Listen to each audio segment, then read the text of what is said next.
بەڕێزەکان خۆشەویستان ئەمڕۆ باسی دینێک ئەکەین کە ئەم دینە بەڵاوترین دینی سەر ڕووی زەمینە.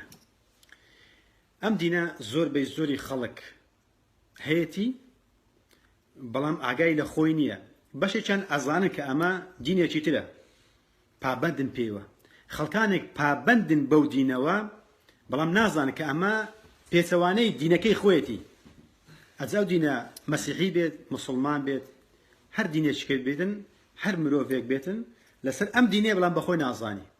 ئەم دینەی کە تەمەنی لە وڵاتە ئیسلامیەکان تقریباً ئەگەڕێتەوە بۆ نزیکەی 900 ساڵ کە تەواو پێچەوانەی شریعەتی ئاینی پیرۆزی ئیسلامە و لە غەربیشە لە ناو مەسیحیەکانە ئەم دینە لە ساڵی 1789 دروست بووە لە دوای شۆڕشی فەڕەنسا، لەوەی کە مەسیحیەکان لەسەر دینی چۆن لە بیدایەتەوە لەسەر دینی ئەستەکەی خۆیاندا نەماون وردە گۆڕانکاریان بەسەرداهات، بەڵام لە دوای شۆڕشی فەڕەنسا ئەم دینە بە تەواوی لە دەوڵەت جیاکراوە، لە کێشە خێزانەکان و پەروەردە و تەعلیم و ئیتر لە یاسا و ڕێسە بە تەواوی جیاکراوە.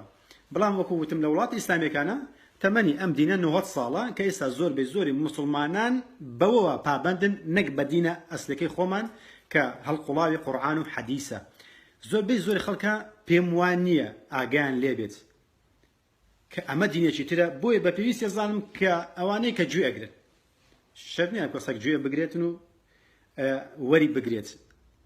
ئەو بانگەوازم بۆ ئەو کەسانەیە کە بەڕاستی خاوەن عەقڵن، لئولی الئەلباب، کە خاوەن ژیرن، لقوم يتذكرون، بۆ کەسانێک کە بیرەکەنەوە کە خاوەن عەقڵن، کە خاوەن ژیرن، خاوەن ئاوەزن. یعنی ئەمە بۆ هەم کەسێک نییە. بۆیە منش ئومێدەوارم ئەو کەسانە کە گوێ ئەگرن کە بەڕاستی بە جوانی گوێ بگرن، بۆی کە کاتێک کە مردن مەڵێ نەمازانین. و ئێمەش کە وەکو ئەوەی کە خوای گەورە هیدایەتی داوین، ئینشاءڵڵا لەو کەسانە بین کە خوای گەورە هیدایەتی داوین و واجبی سەرشانمانە کە بەڕاستی چەپ و ڕاستی خۆمان ئەگەر ئێمە بەڕاستی خۆشەویستین بۆ کەسەکان بۆ دەوروبەری خۆمان پێویستە ئاگداری بکەینەوە، بڵێن فلان ئاگدار بە ئەوەی کە تۆ ئەیکەیت ئەمە دینێکی ترە. بۆی ئەبینی خەڵکانی لای خۆمان ئەبین هەتا بڵێ میوان دۆستە، هەتا بڵێ مرۆڤ دۆستە، جیران دۆستە، خزم دۆستە، حەزەکە ئەوەی لە ناو سەلاجێ هەیە، لە مەطبەخەکەی هەیە، لە پێشت دانێ لە دڵ فراوانی خۆیە. یعنی زۆر خۆشەویستە گلەی ئەوە لێکە ئەڵێ بۆ نەهاتی، یعنی لە خۆشەویستی گلەی لێکات. بەڵام لە هەمان کاتدا ئەبینی لەسەر دینی ئیسلام نییە، لەسەر ئەو دینە ڕاستی ئیسلام نییە. دینەکەس چییە؟ ئەو دینە دینی عەلمانیەتە. ئەبینی ئەو کەسە خۆشەویستە، ئەم خزم و دۆستە، ئەم برادەرە، ئەم جیرانە، ئەم هاوڕێت، ئەبین لەسەر دینی عەلمانیەتە خۆشی بە موسڵمان دەئانێ. ئەمە دوشتی زۆرێک جیاوازە، بۆ تێناگەت لە عەلمانیەت لە وشەکە، زائیدەن ناوەڕۆکەکەشی تێناگات و ئەوەی کە لە پاڵ ئەم دینەشدایە بابزانی سەحابەکان و پێغەمبەرەکانی ئەمانە چێنە.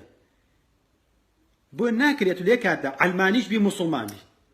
چۆنە بێ؟ چ دوشتی زۆرێک جیاوازن. ئەگەر لە عەلمانیەت بزانی پێم وانییە نوێش بکەیت، یان پێم وانییە باسی حەڵاڵ و حەرام بکەیت، و پێشم وانییە خێزانەکەی خۆت مارە بکەیت، لەبەرەوەی عەلمانیەت پێچەوانەی مارەکردن و تەلاق و میرات و پێچەوانەی عقوباتە و پێچەوانەی دەستبڕین و پێچەوانەی ڕەجمکردن و پێچەوانە شتانە عەلمانیەت پێچەوانەی شەریعەتە کە تۆ عەلمانیەتی عەلمانی بۆ خێزان ماراکەیت، بۆ تەلاقی دەیت لەسەر جادە بیدۆزە و لەسەر جادەکەشە بیدۆڕێنە. ئەمە تۆ بانگەوازی تۆ بۆ ئەوەیە. یاخود ئەو کەسێک عەلمانیە زۆرم پێسەیرە، یعنی پێی ناخۆشە کوڕەکەی مەسەلەن قژی بە شێوەیەک دابینی ئەڵێ وەکو ژنانەیە. ئێ برای بەڕێز بۆ تۆ لە عەلمانیەت چ تێگەیشتووی؟ یەخۆی عەلمانیەت ئەبێ کوڕەکەت ببێتە بە مێرد بکات، زۆر بێحتیاطیشە.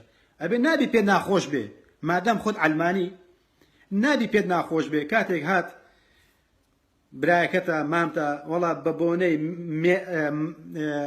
شوکردنی فلانی کوڕم نەکچم دعوت دەکەین بۆ فلان نادی، ئەبێ زۆر بەدڵێکی فراوانە وەرشی بگری کە برازاتە خزمتە هەر کەسێکتە کە کوڕە مێردی کردووە شووی کردووە بۆ چونکە عەلمانیەت ئەوە، یعنی هەم کەسێک ئەزان ئەوە مانای عەلمانیەتە. ئەی بۆ لێ ڕازینی کە لێ ڕازینی تێناگەیت عەلمانیەت کە ئەمەیە. کاڵی موسڵمانیشم طبعا ئەبێ کاڵێ دەبێ خێزانت بەخۆت ئەبێ بەڕاستی نوێشکەر بی، ئەبێ زەکات بێگە زەکاتی، ئەبێ بە ڕۆژی بی، ئەبێ حەڵاڵ و حرامەکان پێ ڕازی بی، أبي أو تفي لسكيك لس خيزان ده بير رازي بي أبي كدستي دس أبرن أبي بير رازي بي أبي كميلاتي كيت نيو باش يدني ياخذ بدو خشكا بشيتي كور ورقلي أبي بير رازي بي بو ميلاتو بو ياسا ورساني كشريعة دايناوا أما بيلي مسلمان بلام تو نيوه مسلمان نيوه علماني نيوه مسلمان همش تيجي زنا رواية خواي قولا أم دور رؤيا قبول ناكت خواي قولا فرمي إن الحكم إلا لله حكم تنهب خواي قولا تبارك وتعالى بلام تو كعلي من علماني ما يعني قرآن قبوله يعني قرآن قبولنيا يعني من نيجم قبوله مزقوت قبوله الروجم قبوله بلام رازي نيما خواي قولا حلال وحرام بودابني من خوم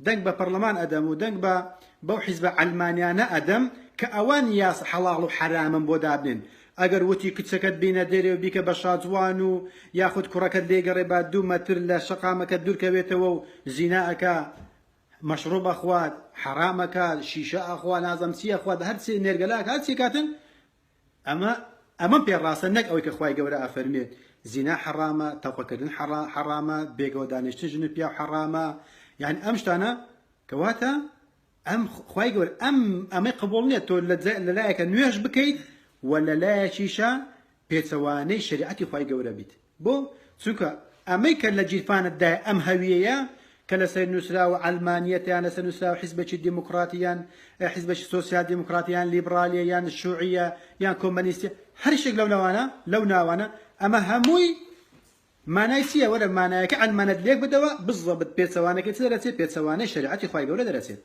كاتي ولا قرآنش بخوينا وشريعتي خواي ولا بخوينا بالضبط بيت سوانا أود بدركبت كبلي أم علمانية أم ديمقراطية أم سوسيال ديمقراطية وليبرالية كخوت شانازي بيواكيد أبيني بالضبط خواي للميزاني خواي جورا لبيوري خواي جورا أما همي حرامة شركة كفرة فسقة دور روية هموش تيكا بو ناكريو نابت نيوش بكي بروجيش بي علمانيش بيت